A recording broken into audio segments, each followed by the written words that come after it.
Senhor Presidente, distintos membros do Conselho de Segurança, a questão diante do Conselho hoje não é o caráter do governo da Venezuela. A questão é se algum Estado-membro, por meio de força, coerção ou estrangulamento econômico, tem o direito de determinar o futuro político da Venezuela ou de exercer controle sobre seus assuntos. Essa questão se refere diretamente ao artigo 2, seção 4 da Carta das Nações Unidas, que proíbe a ameaça ou o uso da força contra a integridade territorial ou a independência política de qualquer Estado. O Conselho deve decidir se essa proibição será mantida ou abandonada. Abandoná-la traria consequências das mais graves. Permita-me oferecer um pouco de contexto.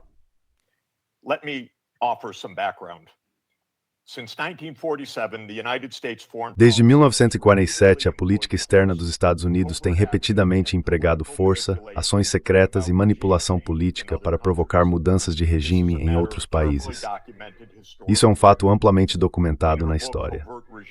Em seu livro Covert Regime Change, a cientista política Lindsay O'Rourke documenta 70 tentativas de operações de mudança de regime pelos SOEs apenas entre 1947 e 89. Essas práticas não terminaram com a Guerra Fria. Desde 1989, as principais operações de mudança de regime conduzidas pelos Estados Unidos sem autorização do Conselho de Segurança incluíram, entre as mais significativas, o Iraque em 2003, a Líbia em 2011, a Síria a partir de 2011, Honduras em 2009, a Ucrânia em 2014 e a Venezuela desde 2002.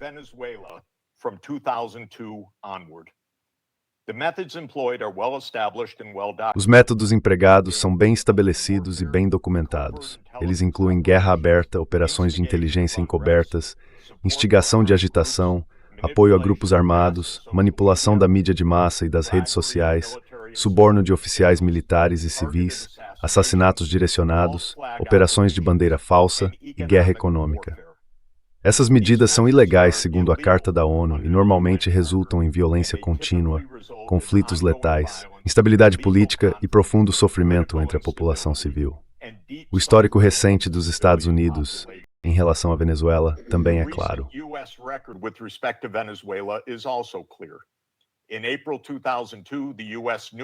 Em abril de 2002, os Estados Unidos souberam e aprovaram uma tentativa de golpe contra o governo. Na década de 2010, os Estados Unidos financiaram grupos da sociedade civil que participavam ativamente de protestos antigovernamentais. Quando o governo reprimiu esses protestos, os Estados Unidos responderam com uma série de sanções. Em 2015, o presidente Barack Obama declarou que a Venezuela representava, e cito, uma ameaça incomum e extraordinária à segurança nacional e à política externa dos Estados Unidos. Em 2017, durante um jantar com líderes latino-americanos à margem da Assembleia Geral da ONU, o presidente Trump discutiu abertamente a possibilidade de os Estados Unidos invadirem a Venezuela para derrubar o governo.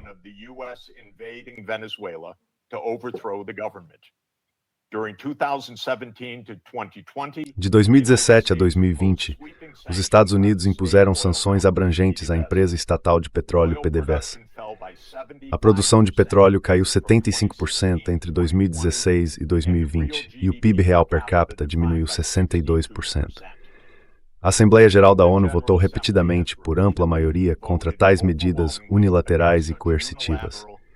Segundo o direito internacional, apenas o Conselho de Segurança tem autoridade para impor esse tipo de medida. Em 23 de janeiro de 2019, os Estados Unidos reconheceram unilateralmente o Sr. Juan Guaidó como presidente interino e, poucos dias depois, congelaram aproximadamente 7 bilhões de dólares em ativos soberanos venezuelanos mantidos no exterior, concedendo à autoridade designada o controle sobre parte desses ativos.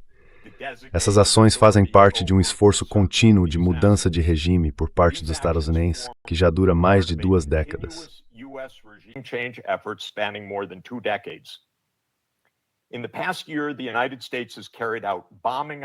No último ano, os Estados Unidos realizaram operações de bombardeio em 7 países, nenhuma das quais foi autorizada pelo Conselho de Segurança da ONU e nenhuma delas foi empreendida em legítima defesa, conforme a Carta. Os países-alvo incluem Irã, Iraque, Nigéria, Somália, Síria, Iêmen e agora a Venezuela.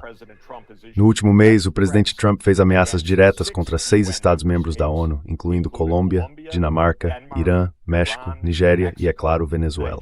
Os membros do Conselho não estão sendo convidados a julgar Nicolás Maduro.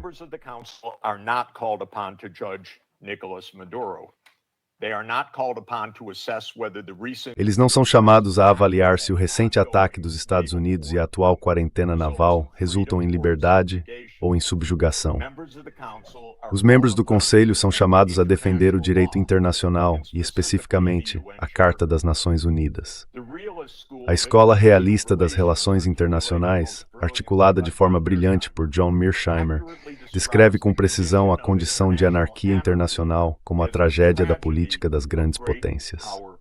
O realismo é, portanto, uma descrição, não uma solução para a paz. Sua própria conclusão é que a anarquia leva à tragédia. Após a Primeira Guerra Mundial, a Liga das Nações foi pôr fim a essa tragédia por meio da aplicação do direito internacional.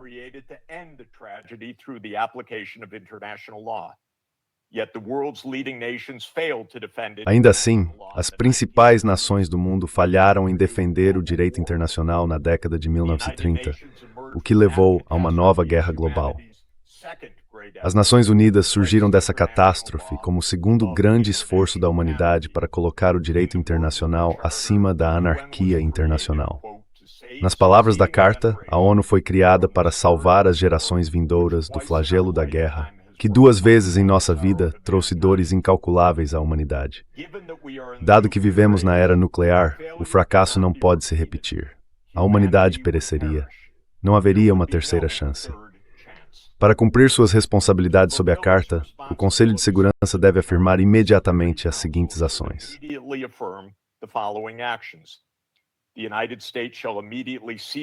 Os Estados Unidos devem cessar e desistir imediatamente de todas as ameaças explícitas, implícitas ou do uso da força contra a Venezuela. Os Estados Unidos devem encerrar sua quarentena naval e todas as medidas militares coercitivas relacionadas, realizadas sem autorização do Conselho de Segurança da ONU. Os Estados Unidos devem retirar imediatamente suas forças militares de dentro e ao redor do perímetro da Venezuela, incluindo ativos de inteligência, navais, aéreos e outros posicionados com fins coercitivos. A Veneza de acordo a Carta Nações Unidas e o direito à igualdade na Declaração Universal dos Direitos Humanos.